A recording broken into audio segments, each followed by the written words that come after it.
Hello. हाँ sir, मेरा नाम महावीर सिंह है, मैं फ्रीलांसिंग करता हूँ। मैं जो मौजूदा स्थिति है अंतर्राष्ट्रीय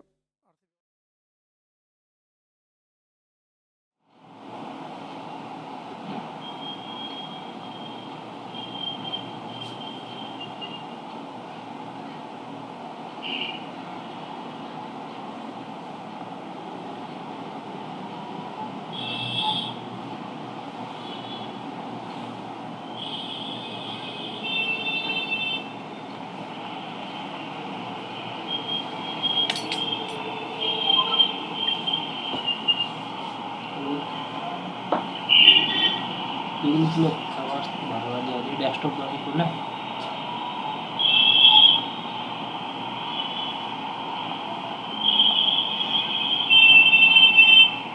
Iba dalam dua kan serius.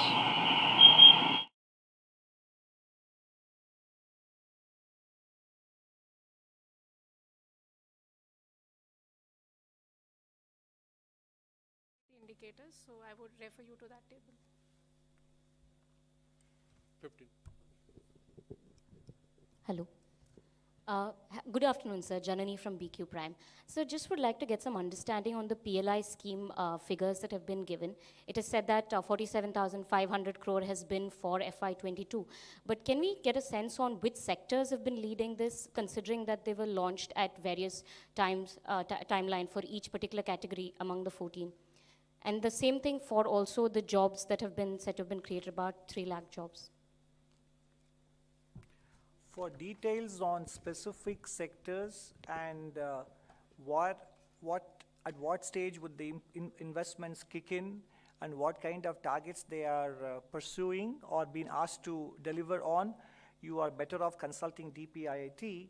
And what I can say is that in general, we must remember that bulk of the 14 sectors was announced in the course of 2021.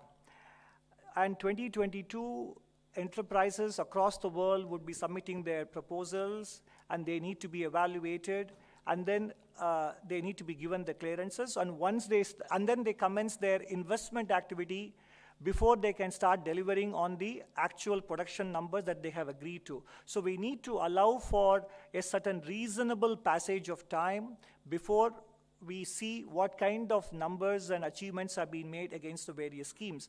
And as I mentioned, it is a payment against performance and not payment in anticipation of performance. No.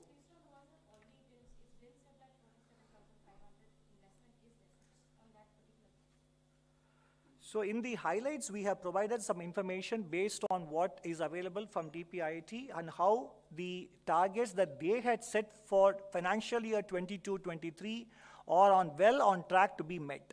And it is there in the highlights. 265. The survey has said that the agriculture sector has done well, but it needs some reorientation in terms of the challenges like climate change and high input cost. So, sir, what kind of reorientation you would be liking to suggest?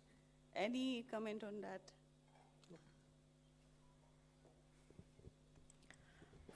So the chapter mentions the challenges that we are facing with respect to climate change. It talks about how it has impacted kharif production and acreage.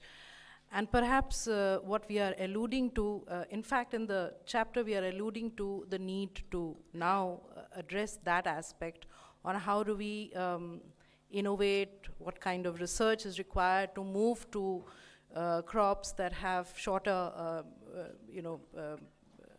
growth, shorter growth periods, so that we can take care of the challenges that we face with climate change. Also, crops that are more suited in the context of changing weather conditions is what is being alluded to when we are saying that we need to now look at this, because this is the emerging challenge. And in 22, we saw that happen as well. 47. Hi, sir. Kriti from Informist Media. So, 2 questions. Since you said that you do not expect Fed rate hike cycle to affect domestic borrowing or the market rates in the domestic market, does that imply that the center is going to depend more on market borrowing going forward? Second one, Sir, the survey says that government is committed towards divestment but dependent on external factors. Since divestment department this year again failed to meet the target, what external factors would you deem comfortable enough for divestment target to be fulfilled? So whether the government will be depending on market borrowings, etc., again, as I said, the answer will be known to you tomorrow.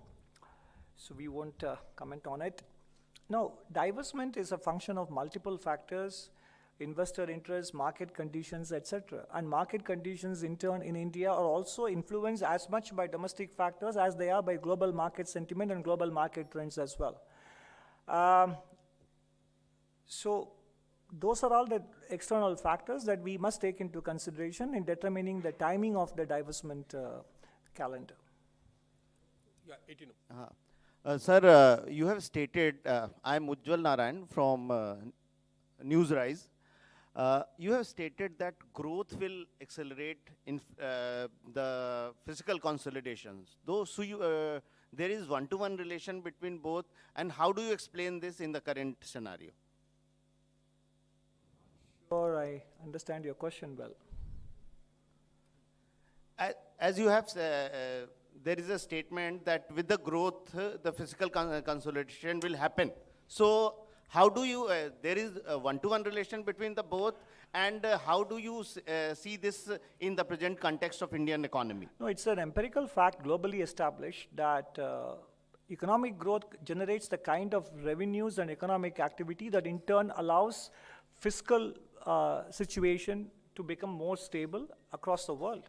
And we experienced that ourselves in many a time in the past, including in this new millennium, and even in developed countries like the United States and Canada, etc. And in India's case as well, it is always true that economic growth plays a very important role in fiscal consolidation. And what we are shown there is that if we achieve a steady, even a reasonable nominal GDP growth of around 10%, if not more, it would naturally result in fiscal parameters improving, given the fact that the cost of capital is lower than the nominal GDP growth. That's all there is to it. We'll take one last question from 22. 1 second, he wants to supplement. Just one line. I mean, it is not only, it is an empirical fact, it is also a theoretical fact, because revenues depend generally on the economic output, right? Total output. But the expenditures expenditures are sticky downwards, like defense expenditure, like other expenditures. You cannot reduce them. So, logically, also, when economic growth happens, then we expect fiscal consolidation to take place. It is, theoretically true also.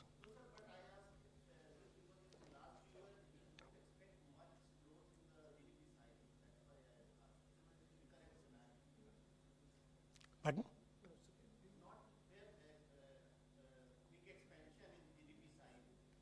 No, we are expecting. No, even a 10% nominal GDP growth would have a meaningful impact on fiscal parameters. Yeah, we are expecting. Sir, Subhash Narayan from Mint. Just wanted to understand, we were told that the public spending has reached an equilibrium, public capital expenditure. Is there a need to step up capital expenditure by the government, or is this the level that should be maintained?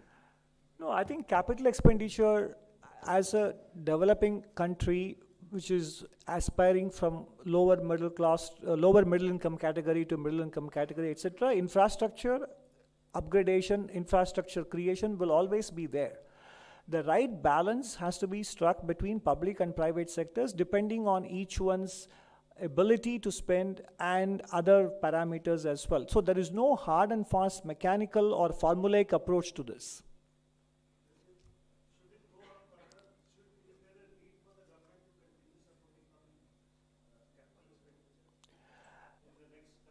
The answer would vary depending on the context of the economic cycle. The government, I responded to an earlier question also, that in the last several years, because of balance sheet considerations in the private sector, and because banks wouldn't be lending to more, let's say, riskier borrowers, given their own balance sheet problems in the banking system, the government took on the mantle of continuing with public investments and ramped it up quite significantly in the last several years. That pace, whether we should continue at that pace or some of the burden should be shared by the private sector, is a matter that would be determined by economic circumstances. So as we come close to this press conference, I thank you, Senior Economic Advisor Dr. V. Anantha Nageswaran and his team, and I also thank all the friends from media who have come to attend this press conference. Thank you and good day.